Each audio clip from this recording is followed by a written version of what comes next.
This is lesson 11.3. In this lesson, we'll be talking about using the substitution method to solve a linear system. Jot down these notes in your notebook. While you're jotting these notes down, hit pause on your device or your computer. Now that you've jotted the notes down, I'm going to take a second just to run through each step. Remember, sometimes these steps might not make any sense until we've solved a system using this method. So step 1 says pick one equation and solve for one variable. So you're going to pick an equation and solve for x or y if those are the variables in this system. Then you're going to substitute your expression from step 1 into the other original equation and solve. At this point, we'll have a value. So you're going to take that value and substitute it from step 2 into any other equation and solve. Once you've solved for the second variable, you're going to write your answer as an ordered pair. If your variables are not x and y, you're going to put your variables in alphabetical order. So for example, if your variables are a and b, you'll write your answers in ordered pair, putting a first, then b. Last step is to check your solution with both equations to make sure that you did your algebra work correctly.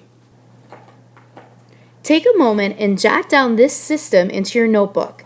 Hit pause if you need to. The first step that you just jotted down was to pick one equation and solve for one variable. The cool thing about this system is the first equation is solved for y. Y is by itself, so I don't have to solve that equation for y because it's already done for me. So I can start with step 2. Substitute the expression for y, which is 6x minus 11, into the other original equation and solve for x. So this means in the other equation, wherever I see y, I'm going to substitute 6x minus 11. When I do that, I'm going to create a third equation that will look like this. Negative 2x minus 3y, and instead of writing y, I'm going to substitute 6x minus 11. Notice I'm using parentheses because y is the quantity, 6x minus 11. And that expression that I just wrote is going to equal negative 7. Okay, go ahead and hit pause on the video. What I need you to do right now is to use your equation solving skills and solve for x. Okay, I went ahead and I solved for x. I hope you did too, and I hope we both got x equals 2.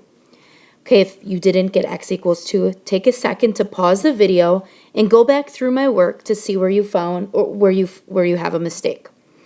Now, I didn't solve the system entirely yet because all I have is x equals 2. I need to know what y is. So in order to solve for y, what I need to do is step 3 that you wrote down in your notes. Substitute this value into any other equation and solve for the other variable. So I'm going to take x equals 2 and I'm going to substitute it into the top equation for y. I'm going to pick that equation because y is already by itself, so that's going to save me a little bit of work. So I'm going to write that equation down. Y equals 6x minus 11. Now instead of the 6, I'm going to substitute, or excuse me, instead of the x, I'm going to substitute in the 2. So y equals 6 times 2 minus 11. Pause the video, go ahead and solve for y.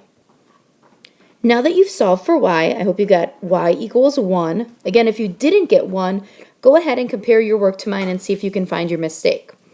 So right now I know that x equals 2 and y equals 1.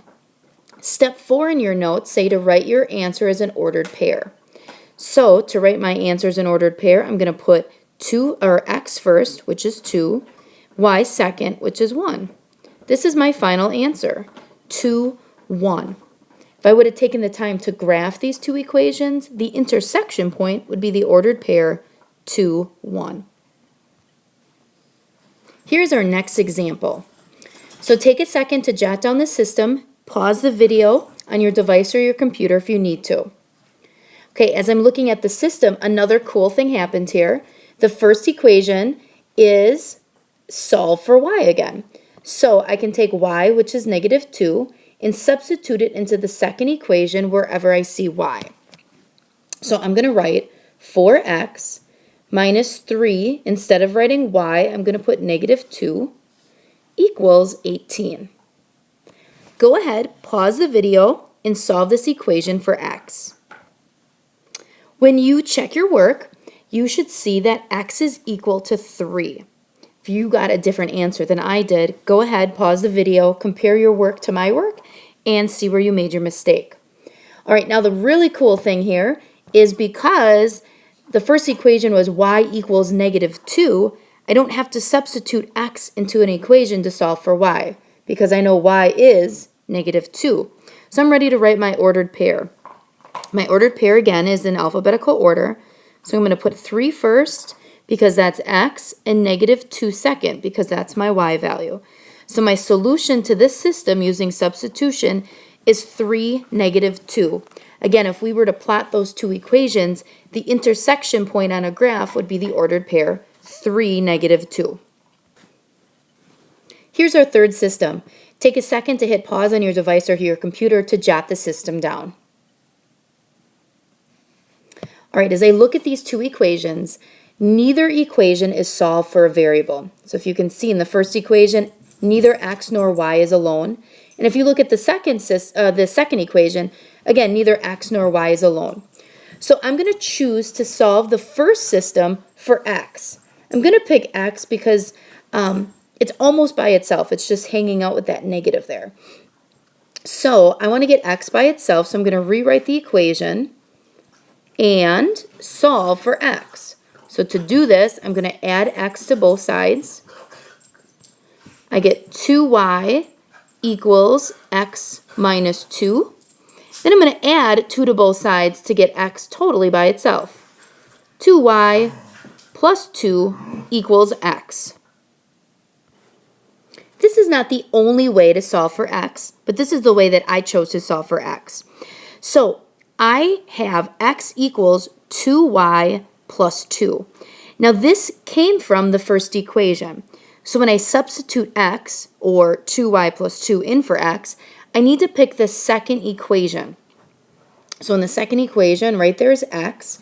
So I'm going to rewrite a third equation and write 3x. Excuse me, instead of writing x, I need to substitute in what x is. So x is 2y plus 2 minus 6x, or 6y, excuse me, equals 6. That looks like a b, but it's really a 6. All right, go ahead, hit pause on the video, and solve for y. Did anything crazy happen to your equation? If your variables didn't cancel, so do you see how I have 6y and a negative 6y? They cancel, leaving me with 6 equals 6, or in this equation, 6 equals 6. Because both of my variables canceled, leaving me with a true statement, my answer to this system is going to be many solutions. So, when both your variables cancel, and you're left with a true statement, again like 6 equals 6, because 6 does equal 6, your answer is going to be many solutions. What that means is, on a graph, if I were to graph these two equations or put both of these equations into slope-intercept form, they are essentially the same equation. So you wouldn't see two lines on a graph, you would only see one because they would make exactly the same line. This is our last system we're going to work out on this recording. So take a second to pause the video, jot down this system, and resume the video when you're all set. All right, neither equation is solved for a variable. So when I look at the first equation, x nor y is by itself. When I look at the second equation, I've got the same thing. X and y are on the same side of the equal sign. But I notice that y is almost by itself. So that would be an easy variable to solve for. So I'm going to pick the second equation and I'm going to solve for y. So I've got negative 3x plus y equals 7. So to get y by itself, all I have to do is add 3x to both sides. Once I do that, I know that y is equal to 7 plus 3x, or you might have 3x plus 7. So that came from the second equation. So when I substitute y in, which is 7 plus 3x, in for y, I need to pick the first equation. So I'm going to substitute 7 plus 3x into the first equation for y. So my equation is going to look like this. Negative 6x plus 2 times the quantity, so I need parentheses, 7 plus 3x equals negative 8. Go ahead, pause the video, solve this equation for x. Another crazy thing happened. So compare your work to mine, and if you notice, both your variables cancel. Negative 6x plus 6x cancels, but this time I'm left with something peculiar. I'm left with 14 equals negative 8. 14, ladies and gentlemen, does not equal negative 8. So I'm left with the conclusion that there is no solution to this system. So if there's no solution, what this basically means is in my system, if I put these two equations into slope-intercept form, I have a set of parallel lines, which means there's no intersection point. So that leaves me with no solution. Now it's your turn.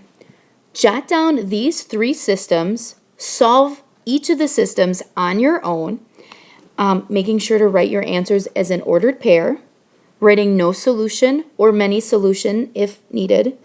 When you're finished, check in with Mrs. Koenig and show her your solutions for the next part of your classwork.